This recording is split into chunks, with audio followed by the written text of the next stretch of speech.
IT kan di sini nggak banyak maksudnya. Biasanya IT cuma sedikit di kampus-kampus. IT-nya nggak banyak Pak. Biasanya di kampus itu mahasiswanya puluhan ribu Pak. Satu kampus ini mereka punya titik akses point, titik hotspot itu sebanyak lebih dari 12.000 Mbak. Untuk satu Banyak. area kampus. Satu area 12.000. kampus. Iya, betul. Banyak banget Banyak ya. banget Pak. Tapi Sedangkan cepet banget dong. cepat banget dan Coverage-nya luas. ya.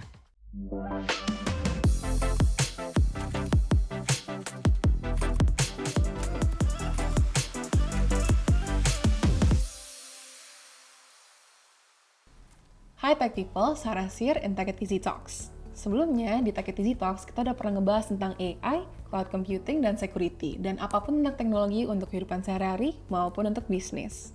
Nah, di episode kali ini, kita akan membahas tentang networks. Dan kita kedatangan tamu nih dari Ruiji Networks dan juga dari Megabona Teknologi. Yang pertama, ada Mas Imam dari Ruiji Networks. Hai Mas Imam.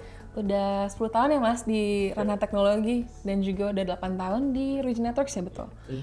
Tuh, dari Mas Imam nih. Kita ada kedatangan dari Mas Sony, Megabona Teknologi ya Mas ya. Ya, udah. Engineer-nya. Dan Mas Sony ini Megabona Teknologi merupakan authorized distributor dari Ruiji Enterprise.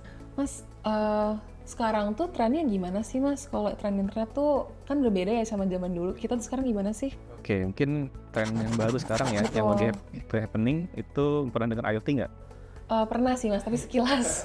Nah itu IoT ya, sekarang IoT jadi tren, di mana internet ini dipakai untuk memonitor atau mengkoneksikan semua perangkat-perangkat gitu, nggak cuma perangkat komputer, tapi perangkat rumah tangga, misalkan lampu, terus juga TV, purifier, AC, dan lain. Nah itu trennya ke sana sekarang, jadi ke arah Internet of Things. Jadi semua perangkat itu dikoneksi ke internet agar bisa di remote lah ya, di remote, dan juga bisa bikin lebih efisien juga nih. Gitu. Jadi bisa misalkan nih lampu kita nggak usah lagi mati nyalain, otomatis lampu kita bisa hit timer. Jadi bisa hemat listrik. Contohnya kayak gitu, Pak. Keren banget sih. Nah kalau itu kan tren yang sekarang ya, perbedaannya kebutuhan jaringan, network, zaman dulu sama sekarang tuh apa sih Mas? Mungkin untuk jaringan perkembangannya kan dari dulu mungkin kita kalau mau connect ke internet kita harusnya pakainya kabel gitu. Nah untuk sekarang kita udah lebih mudah nih dan lebih mobile lagi karena kita pakainya wireless atau pakai kita wifi. Nah wifi sendiri sekarang trennya itu udah sampai ke wifi 7 trennya sendiri. Jadi kita sudah beralih mulai dari wifi 6 ke wifi 7 itu semenjak pandemi. Oh. Betul, karena kebutuhan dari usernya sendiri makin banyak, lalu kita untuk mensupport kebutuhan itu, kita ada Wi-Fi 7 untuk mensupport kebutuhan dari user itu. Oke, mungkin nambahin dikit ya Mas. Ya, boleh. Ya, tadi selain dari Wi-Fi 7, ada lagi perbedaan nih Mbak. Iya. Mungkin yang paling terasa itu dari harganya ya. Gitu, mungkin kalau dulu saya zamannya masih sekolah gitu ya, kita mau akses internet itu mungkin harus ke warnet, bayar sekian untuk dapat internet yang super lambat gitu ya. Iya sih. Wah, kan kita mau download file gambar, kita mau kirim email, tugas gitu kan, itu butuh waktu yang lama sekali. Padahal datanya dikirim kecil. Nah, sekarang setelah sekian tahun gitu ya, let's say 10 tahun setelah itu gitu ya, internet itu trennya semakin cepat dan juga semakin murah. Dilihat dari paket data nih yang kita pakai sehari-hari. Ya, kalau dulu mungkin 1 bulan 1 giga cukup Mbak ya. Kalau sekarang nggak cukup nggak cukup, ya, 1 hari 1 giga. giga mungkin tuh kurang kayak gitu. Nah ini biasanya karena semakin banyaknya ini ya penjual internet atau disebut dengan ISP. Itu ISP semakin banyak, harganya juga semakin rendah, otomatis user pun semakin banyak ya, itu lebih mudah dan juga lebih ke internetnya. Itu juga menjadi salah satu perbedaan. Selain dari tadi ya teknologi yang udah berkembang, Wi-Fi-nya yang semakin bagus. Demand supply-nya nambah ya. Ya demandnya. betul.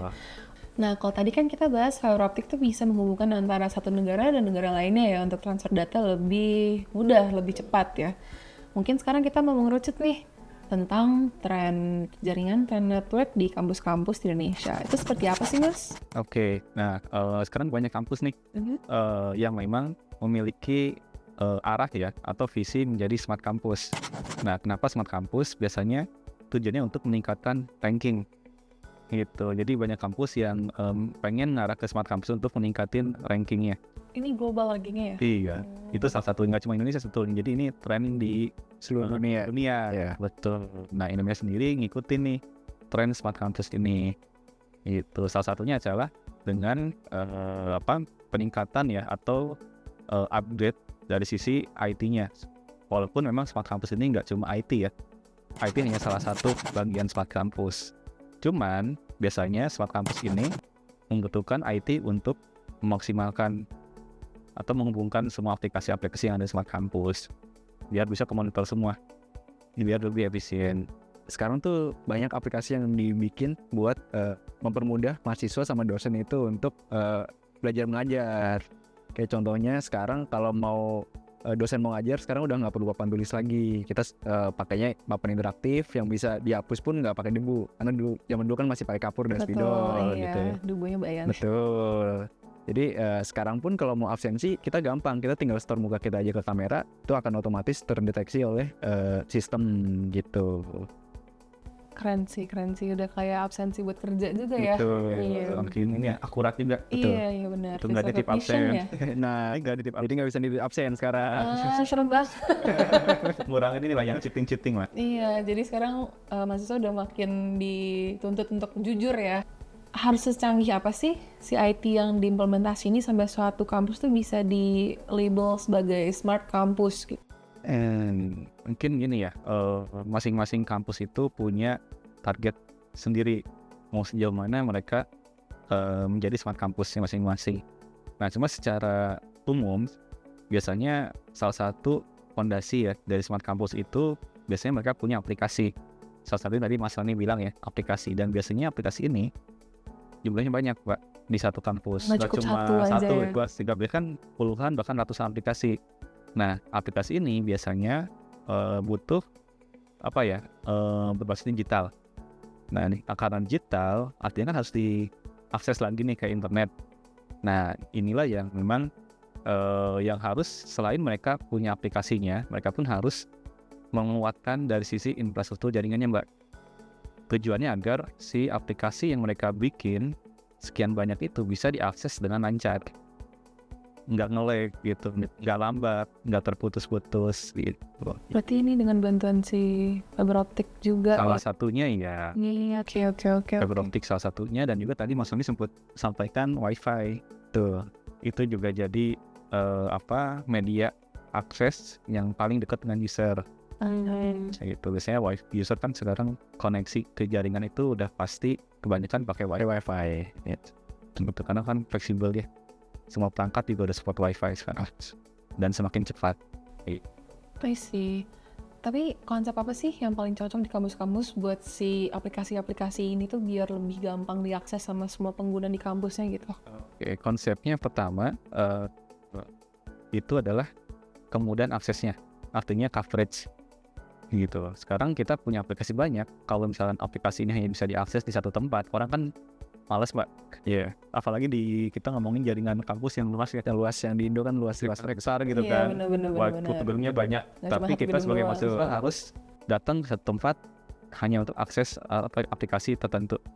Habis itu pindah lagi gitu kan. Datang lagi kemana lagi kan ribet tuh. Makanya setelah si kampus ini punya aplikasinya yang di-develop gitu, yang digunakan, mereka harus menyediakan tempat aksesnya di mana aja gitu. Nah, terus sekarang bagaimana si kampus ini bisa menyediakan tempat-tempat hotspot itu ya, atau clear coverage sebanyak mungkin, Mbak.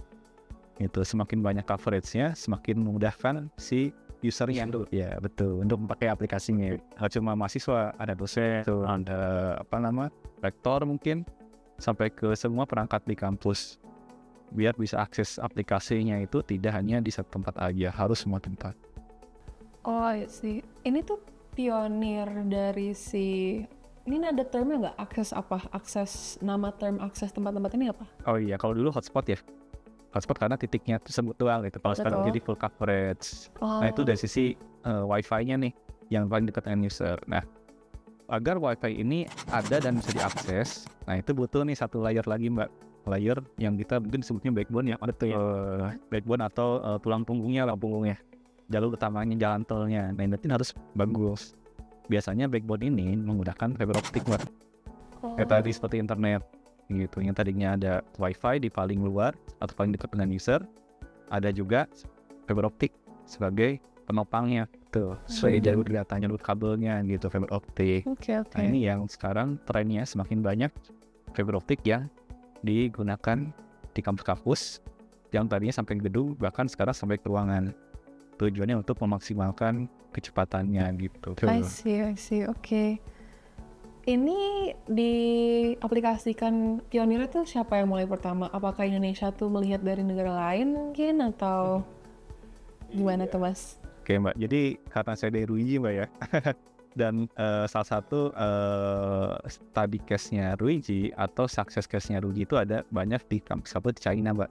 Oh, Gitu. oke. Jadi kemarin kan ada kesempatan Ruiji Indonesia dan beberapa rekanan visit ke China untuk conference di China di kantor Ruiji, dan juga visit ke salah satu customer Ruiji Mbak di China, satu kampus Oke. gitu. Nah, salah satu kampus ini ternyata pengembangan IT-nya udah sangat jauh sekali Mbak. Gitu. Yang bikin surprise adalah satu kampus ini mereka punya titik akses point, titik hotspot itu sebanyak lebih dari 12.000 Mbak. Untuk satu Banyak. area kampus. Satu area 12.000. kampus ya, betul. Itu banyak banget Banyak ya. banget Mbak. Tapi Sedangkan cepet banget dong. cepat banget dan Coverage-nya luas. ya. Oke. Gitu. Bahkan di kampus-kampus Indonesia sendiri nih, jauh ini yang saya tahu ya, kebanyakan rata-rata itu masih di bawah 1.000. Betul, masih Oh, Indonesia jomplang taruh. banget ya. Tuh. Iya, nah ini ini jadi gambaran ya. Buat Mungkin implementasi. betul. Jadi motivasi kita lah gimana caranya atau secepat mungkin kita bisa mendekat ke mereka gitu. Itu sih Mbak. Oh, oke. Berarti konsep yang si access point yang diperbanyak lagi di Indonesia itu juga cocok ya, tapi pasti ada challenge kesiapan Indonesia Nah, itu, dalam mindset dan mungkin juga infrastruktur ya. Betul. Menurut Mas tuh teknologi apa sih yang menjawab challenge tadi? Mungkin saya berdasarkan hasil keliling Mbak, jadi dari kampus-kampus di Indonesia. Saya tuh keliling-keliling nih Mbak, 2 tahun terakhir itu kita keliling-keliling dari kampus A kampus B gitu kan, bahkan 1 minggu bisa mungkin lebih dari 10 kampus yang kita visit ya. Dan rata-rata challenge-nya adalah keterbatasan dana.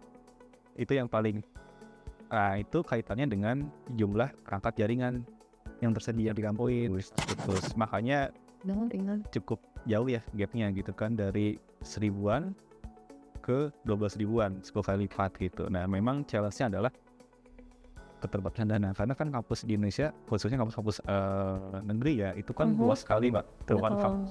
Areanya luas-luas. Iya, Areanya luas, betul. maksudnya banyak.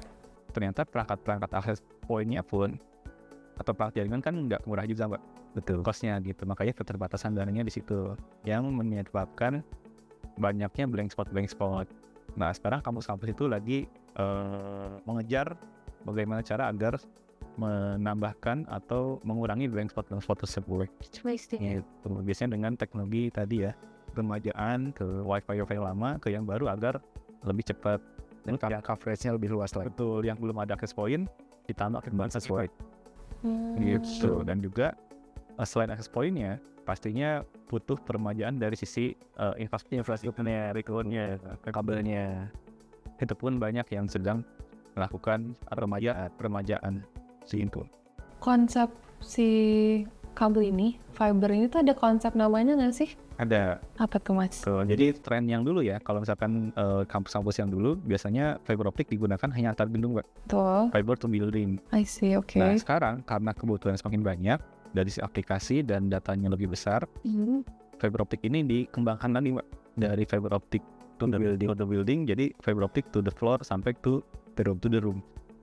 Gitu. Jadi dideketin nih. Jadi istilahnya kalau misalkan di keseharian kita, mungkin lebih gampangnya kita punya rumah, misalkan dulu jalan tolnya kita harus jalan 30 menit atau 1 jam, terus sekarang jalan tolnya terdekat nih Mbak, di depan gang kita. atau bahkan di depan rumah kita ada jalan tol. Oh, 5 Pasti- menit ya, 5 langkah bahkan. 5 langkah bahkan gitu. Jadi yang tadinya kita harus butuh waktu lama ke jalan tolnya, sekarang jalan tolnya di depan muka gitu. Jadi itu mirip sama analogi seperti itu Mbak. Karena si fiber to the room ini gitu Betul, ya. fiber sampai ke depan ruangan usernya. Kok bisa sih ada konsep fiber to the room ini, gimana caranya sih Mas? Nah, konsep itu karena kebutuhan usernya udah semakin banyak nih gitu. Karena usernya semakin banyak di suatu kampus kan, misal ada mahasiswanya sekitar 5.000.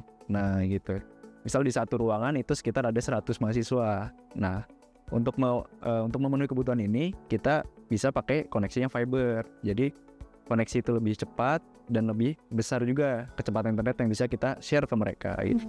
Dan mereka juga nggak lemot mungkin ya untuk Tujuannya laksanakan. itu. Jadi itu tadi ya ke smart kamar kampus. Salah satunya kan smart classroom, Mbak. Bahkan di tetangga kita ya di Malaysia itu ada salah satu kampus swasta yang memang pengembangan IT-nya sangat besar, masif gitu kan. Mereka punya suatu kelas semacam kelas animasi, kelas untuk studio. Mereka udah punya fiber optik sampai ke ruangan-ruangannya. Jadi ketika mereka punya riset atau mereka punya produk, mereka bisa akses data lebih cepat juga, dan mereka punya tools untuk mengirimkan data atau menyimpan data lebih cepat juga. Jadi minim delay lah. Betul. Itu tujuannya ke sana sih. Benar-benar menunjang proses edukasi anak-anaknya ya. Betul. Atau contoh lain mungkin ketika di kelas dosen ketika mau ngasih materi ke mahasiswa gitu, dosen ini bisa mengirimkan gambar-gambar, video-video yang memang high definition. Iya, Jadi lebih detail. Iya, jadi nggak yang kayak 480p, 720p. Jadi ketika dosennya mengajar kan lebih dapat nih poinnya ke mahasiswanya, lebih detail kan, itu butuh koneksi data juga, Pak. Atau mahasiswanya ketika belajar dibolehkan untuk membuka laptop, membuka tabletnya untuk sekalian cari materi dari internet. Ketika dosennya sedang menjelaskan materinya, itu kan butuh koneksi yang cepat juga. Thanks to fiber to the room ini ya. Nah, kalau di Ruiji tersendiri nih yang menggunakan konsep fiber to the room tuh ada nama lainnya nggak? Oke, jadi di Ruiji kita punya solusi yang memang dikembangkan khusus oleh R&D, khusus untuk pembangunan smart campus. Itu salah satu aplikasinya adalah tadi ya, fiber to the room. Namanya adalah Simplified Optical Ethernet atau disingkat dengan SSOE. SSOE ini nggak cuma fiber to the room, Mbak, tapi juga Ruiji punya desain atau konsep bagaimana cara membuat sebuah jaringan kampus yang cukup luas dengan area yang luas, perangkatnya banyak, mahasiswanya semakin banyak juga, tapi kita bikin lebih simpel, Mbak. Tujuannya agar si IT kan mesti nggak banyak maksudnya. Biasanya IT cuma sedikit di kampus-kampus. IT-nya nggak banyak, Pak. Biasanya di kampus itu mahasiswanya puluhan ribu, Pak. Mungkin kampus negeri biasanya 25.000, 35.000, bahkan ada ya sampai 60.000 mahasiswa lebih. IT-nya biasanya kurang dari 10.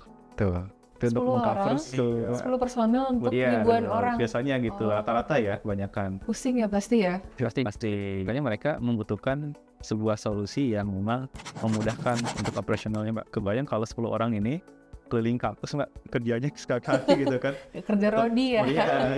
Ya, kayak gitu. Jadi Ruiji ini tujuannya untuk memudahkan operation and maintenance-nya dengan konsepnya tadi dipersimple, terus juga optiknya sampai ke ruangan, dan juga nanti ada tools, ada sebuah software yang memudahkan untuk manajemennya. Tuh, manajemen dan maintenance monitoringnya, agar mahasiswanya nggak komplain. Tujuannya itu gitu. Kalau misalkan kita udah kasih layanan yang bagus kan komplain sedikit, Pak. Kerja IT kan jadi nggak berat. Bisa fokus untuk pengembangan kayak gitu. Ya, ini ya biasanya kayak kalau misalkan ada masalah internet atau apa langsung komplain-komplain sih mahasiswanya ya. Jadi Ruiji ini nggak cuman sebatas punya perangkat jaringan dipasang, kita coba bantu tujuan tadi smart campus tadi gitu. Tujuannya ke sana sih, Mbak. Dengan produknya si Simplified Optical Ethernet ini ya. So, CSOE ini tuh selain di universitas juga bisa ngebantu di industri apa lagi sih Mas kalau di Indonesia? Oke, jadi industri lain yang cocok sih biasanya ya itu di government, biasanya yang memang gedungnya banyak dan di satu kawasan paling cocok gitu. Jadi kita bisa desainkan fiber optik sampai ke ruangan antar gedung itu. Tapi teknologinya nggak cuman pakai teknologi yang standar ya, kita punya teknologi namanya CWDM. Nah, CWDM ini bisa mengoptimalkan satu fiber optik ke banyak fiber optik. Satu lagi, tambahan buat CWDM, kelebihannya gitu. Jadi CWDM ini dia perangkatnya pasif Pak, nggak pakai listrik. Jadi ngebantu juga untuk ngebantu agar tim operasional IT itu tidak harus menyiapkan power atau listrik, UPS. Kok bisa? Kok keren banget. Karena file nggak pakai listrik. Gimana caranya dia bisa nge-optimalin si fiber optics yang ada kalau dia nggak pakai listrik? Nah itu, jadi dia ada namanya multiplexer Mbak. Nah multiplexer ini dia ngebantu fiber optik yang tadinya satu kabel Menjadi berbagai kabel. banyak belas cahaya atau 8 pasang kabel tanpa listrik. Jadi dibagi lagi. Tuh. Inovasinya keren banget Itu sih. inovasi terbaru dari Ruiji. Jadi sejauh ini hanya Ruiji yang membawa konsep ini ke kampus-kampus ya, ke smart kampus atau mungkin smart office government atau mungkin smart hospital lah, smart hospital itu bisa juga. Salah satu teknologinya CWDM. Keren banget ya. Dari CWDM. Inovasinya ya. Inovasinya membantu banget buat kampus-kampus yang mungkin budgetnya terbatas. Mereka butuh gimana nih caranya biar data bisa ke-transfer dengan cepat gitu, dan anak-anak pada nggak komplain dalam permasalahan akademiknya gitu loh, biar mereka bisa belajar dengan kondusif juga. Ternyata dari Mas Sony sama Mas Imam udah ngejelasin kayak oh ternyata ini tuh ada jawabannya untuk challenge tersebut dengan adanya CWDM, dan ada juga SOI untuk kampus-kampus biar jadi smart kampus dan bisa berkompetisi dengan kampus-kampus lainnya di dunia. Iya, betul. jadi kita juga bisa kayak kita keren loh di dunia gitu ya. Nah tadi kan kita ngebahas CWDM ya. CWDM ini dan fiber optic dan segala inovasi dari Ruiji itu tuh kira-kira investasi jangka panjangnya untuk kampus-kampus tuh bakal seperti apa sih Mas? Kenapa kita tawarkan konsep tadi ya, fiber to the room atau menggunakan CWDM, agar tujuannya adalah kita coba amankan, kita coba maksimalkan investasinya dari si kabel Mbak. Karena kalau kita menggunakan desain yang tradisional yang sekarang banyak digunakan, itu kebanyakan di dalam gedung itu masih menggunakan kabel-kabel tembaga Mbak. Kabel-kabel jaringan yang secara trennya gitu ya, harganya semakin tinggi. Oh. Gitu. Jadi karena harga tembaga ya, ikutin tembaga dan harga logam gitu. Oh, I see. Tembaga. Nah sedangkan fiber optik itu trennya itu semakin tahun semakin rendah harganya. Gitu. Tapi secara kapasitas atau datanya yang sudah dilewatin itu jauh berbeda antara kabel UTP dan kabel fiber optik. Nah pasti kita cari dong mana yang terbaik untuk jangka panjang. Kabel Gitu. UTP itu yang Kabel yang tembaga itu loh, iya, yang warna-warni. Nah itu kan jaraknya cuma 100 meter Mbak. Optik itu bisa ratusan meter atau kilometeran ya. Itu. Nah dengan teknologi CWDM tadi itu sebenarnya bisa sampai 10 kilo Mbak.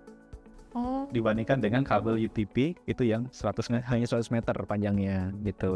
Betul. Dan secara kapasitas itu bisa 1 giga berbanding dengan 10 giga Mbak. Ya, 80 giga satu kabelnya ya. Kalau kita pakai CWDM, satu kabel FO itu bisa 80 giga. Sedangkan UTP udah aja 1 giga, hanya 1 giga atau 10 giga jarak pendek. 1:80 ya. Itu makanya kita kan nyiapin investasi infrastruktur nggak cuma untuk setahun 2 tahun Pak. Dengan teknologi fiber to the room itu bisa sampai 10 tahun ke depan, 20 tahun ke depan. Selama tidak maksudnya selama tidak dibangun ulang bangunannya gitu ya. Betul. Itu dan juga lebih rapi Mbak.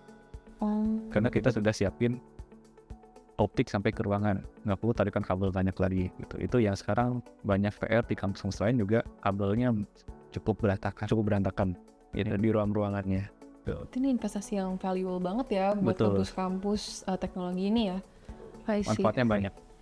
Ngomong-ngomong tentang infrastruktur nih, kira-kira dari Mas Imam dan Mas Sony, tips kampus-kampus Indonesia cara akselerasi pengembangan infrastruktur tuh gimana sih Mas? Untuk investasinya jadi untuk akselerasinya jadi kita mulai mengganti kabel yang sekarang ada tembaga ke kabel fiber optik itu. Jadi agar investasinya jangka panjangnya kita dapat dan data yang bisa dilewati juga lebih banyak gitu. Jadi itu akan menaikkan nilai dari kampus itu. Oke. Dari Mas Imam? Mungkin tips lain ya, selain dari fiber optik, kita coba maksimalkan lagi dari sisi coverage Wi-Fi-nya Mbak. Access point-nya diperbanyak, terus juga kalau bisa mungkin lebih menambahkan perangkat-perangkat sesuai dengan kapasitasnya gitu. Jadi kan di kampus itu banyak skenario-nya Mbak. Jadi ada yang di ruang meeting, ada yang di kelas, ada yang ruang office. Nah itu kita pinter-pinter milih jenis perangkatnya. Nah nanti dari situ kan kaitannya dengan cost gitu kan. Jangan kita pakai access point perangkat yang terlalu tinggi di semua tempat, budgetnya sayang gitu kan. Jadi kita pilih-pilih di mana yang memang densitasnya kecil, kita pakai yang lebih rendah super kecil. Ini bisa dipilih berdasarkan kebutuhannya. Oke, berarti pertama tuh tadi pergantian dari Infrastrukturnya dari tembaga ke fiber optik, lalu yang kedua itu tuh coverage wifi-nya dipilih-pilih tempatnya yang paling optimal di mana gitu ya. Tuh, ditambahkan di sana juga. Gitu. Oke. Misalkan nih suatu kampus mengimplementasikan SOI, benefitnya untuk mereka nih ke depannya untuk jangka panjang tuh apa sih Mas? Oke Mbak, jadi gini, karena SOI ini kita ngebantu membuat jaringan itu lebih simpel Mbak ya. Otomatis benefitnya adalah si IT gitu ya, si kampus ini jadi punya kemudahan dalam pengelolaannya Mbak gitu. Jadi walaupun areanya luas, perangkatnya banyak, tapi dibikin ini sebagai jaringan yang lebih simpel Mbak. Jadi operational cost-nya nggak besar gitu. Terus yang kedua, karena kita punya konsep fiber to the room menggunakan CWDM, jadi investasinya ini itu jangka panjang, nggak cuma setahun 2 tahun gitu. Jadi bisa 10 tahun, 15 tahun, bahkan 20 tahun ke atas gitu. Jadi bisa lebih aman nih investasinya nih. Terus yang ketiga, mungkin dengan ini bisa mengakselerasi tadi pengembangan smart kampusnya, menaikkan level dari si kampus ini Mbak lebih cepat dan bisa cepat bersaing dengan kampus-kampus di luar negeri gitu. Karena IP-nya work bagus nih gitu, bisa menginvite atau mengundang nggak cuma mahasiswa, mungkin dosen-dosen, profesor-profesor dari luar mau datang ke Indonesia kampus tersebut gitu Mbak. Biar lebih atraktif ya. Ya betul. Oke. Wah, kita pembahasannya ini banget ya, inovatif banget ya dari Ruiz ini, banyak banget inovasi yang benar-benar membantu kampus gitu ya. Dari pembahasan awal tuh kita ngebahas tentang challenges-nya di Indonesia tuh seperti apa, tren-trennya juga dari yang gara-gara COVID kita ada di Smart Campus ini. Dari Smart Campus ini kita punya si fiber optic, lalu ada SOI, lalu kita juga ke CWDM, dan kita juga tips untuk pengembangan infrastruktur tuh dari pergantian infrastruktur. Iya, pergantian infrastruktur ya dari tembaga ke fiber optik, dan juga coverage wifi-nya yang harus di tempat-tempat yang oke gitu ya. Ini sangat-sangat inovatif untuk kampus-kampus Indonesia agar lebih bisa maju dan setara kampus internasional gitu ya, biar dilihat juga sama orang-orang secara global, dan juga meng-attract orang-orang asing yang kemungkinan tertarik buat ke Indo ya, untuk investasi mungkin, untuk kayak belajar juga segala macam ya. Yes. I see. MBT sebagai authorized distributor dari Ruijie Enterprise juga menyediakan SOI yang tadi kita bahas nih, dan juga banyak solusi lainnya. Kalau teman-teman mau tanya-tanya tentang SOI dan lain-lain, bisa kemana Mas Sony? Oke, bagi teman-teman yang butuh solusi atau butuh konsultasi tentang Ruijie Enterprise, bisa hubungi kita di Instagram kita @mbt__id. Masih gratis kan ya Mas untuk konsultasi ya? Betul, free konsultasi untuk Ruijie Networks. Oke, baik banget ya, mereka ngasih free consultation, jadi jangan waste ya teman-teman ya, coba ditanya langsung ke Instagram ya. Kita mau thank you banget nih ke Mas Imam dan ke Mas Sony udah hadir di Tech It Easy Talks kali ini. Tech People, kira-kira kita perlu undang siapa lagi nih untuk the next Tech It Easy Talks? Kalau misalkan Tech People ada saran, bisa banget di komen di kolom di bawah. Kalau Tech People juga kepo, kita tuh partneran sama brand apa aja, bisa juga nge-kepoin kita di computeratech.com. Dan jangan lupa untuk di-like, komen, dan subscribe untuk Tech It Easy Talks kali ini tentang network bersama Mas Imam dan Mas Sony. This is us with Tech It Easy Talks. Thank you for watching and see you in the next episode. Bye-bye!